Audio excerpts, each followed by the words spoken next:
Welcome to Micro Podcast. I've got Jason Ing here with me. Jason's currently the CMO at Gusto. Jason, your team has accomplished an impressive amount of earned media wins. You guys have been in NPR, Wall Street Journal, New York Times. You even had an appearance on the Today Show. How have you managed to get that much earned media attention for your brand? A lot of times leaders will want to work backwards from like, how do I get this placement in this magazine or this publication and build me a plan to that. And we didn't approach it that way at all. In fact, that was never really the initial goal. I think it was something we iterated more into and then found ourselves in a place where we were getting these types of placements. And so backing up, we're always looking for ways to really add value to our customers. And so we're very attuned to where their needs are, where their pain points are, and how to connect the dots between what we know is happening at that macro level. And then we build a feedback loop that from there allows us to then craft a story we put out there. And,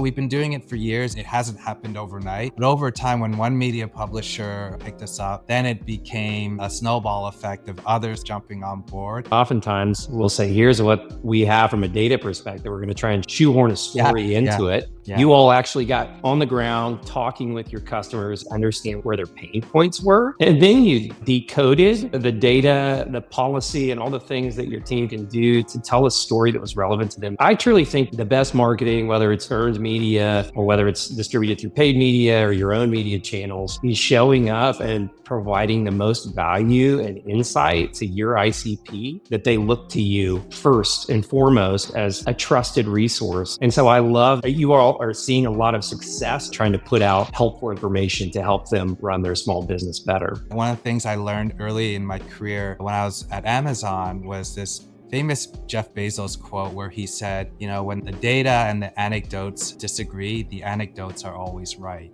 Mm-hmm. And you can cut data many different ways, or you can get lost in a lot of data that could take you far removed from where your customers are at. What are some of the tangible things that your organization has experienced from those type of earned media wins? Overall, it's just a really effective way of building a top of funnel strategy in concert with other brand marketing channels that we use. I'm gonna butcher this saying, but you measure what matters, but just because you can't measure it doesn't mean it doesn't matter.